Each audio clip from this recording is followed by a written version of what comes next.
Hello friends, good morning. இன்றைக்கி காலையில் கடகடன்னு எழுந்திரிச்சு லஞ்ச் வேலையை முடிச்சிட்டேன். ஏன்னு பார்த்தீங்கன்னா, நேற்று தங்கச்சி வீட்டுக்கு போய் நல்லா ஒரு heavy chicken gravy, chicken biryani, chicken தொக்கு, சிக்கன் 65 மாதிரி நிறைய சாப்பிட்டு எப்படாப்பா வீட்டிலேருந்து சாம்பார் சாதம் சாப்பிட்லான்ற மாதிரி ஆகிடுச்சு. ஸோ காலையிலேயே முருங்கைக்காய், கத்திரிக்காய், மாங்காய்லாம் போட்டு சூப்பரான சாம்பார் வச்சுட்டேன். பசங்களுக்கு வந்து லஞ்சுக்கு வந்து சாம்பார், முருங்கைக்காய் கத்திரிக்காய் சாம்பார் வச்சுட்டு மிக்சர் தொட்டுட்டு சாப்பிட்டுக்கிறேன்னு சொன்னாங்க. நான் வந்து மாங்காய் கட் பண்ணி சாப்பிட்டேன். மாங்காய் சீசன் வந்துருச்சு. ஸோ லைட்டாக மாங்காய் வாங்கிட்டு வந்து வச்சுருந்தேன். நல்லா பழுத்திருந்தது.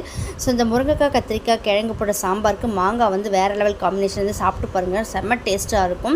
எனக்கு ரொம்ப பிடிக்கும். அந்த புளிப்பு இனிப்பெல்லாம் மிக்ஸ் ஆகி சாப்பாடு சாப்பிடும்போது வேறு லெவலில் இருக்கும். எனக்கு ரொம்ப பிடிக்கும். ஸோ பசங்களுக்கு அதையே வச்சு கொடுத்துட்டு சாப்பாடு போட்டு மாங்காய் 2 துண்டு மிக்சர் வச்சு கொடுத்து பசங்க சாப்பிட்டு கொஞ்சம் நேரம் ரெஸ்ட் எடுக்க போயிட்டாங்க. இன்றைக்கி ஈஸியாக சிம்பிளாக லஞ்ச் வேலையை முடிச்சிட்டேன். நாளைக்கு இதே மாதிரி ஒரு சூப்பரான ஷார்ட் வீடியோ பார்க்கலாம். தேங்க்ஸ் ஃபார் வாட்சிங். நிறைய பேர் வந்து சப்ஸ்கிரைப் பண்ணாமல் பார்த்துருக்கேன். சப்ஸ்கிரைப் பண்ணிவிட்டு பாருங்கள். நாளைக்கு இதே மாதிரி சூப்பரான வீடியோ பார்க்கலாம். தேங்க்ஸ்.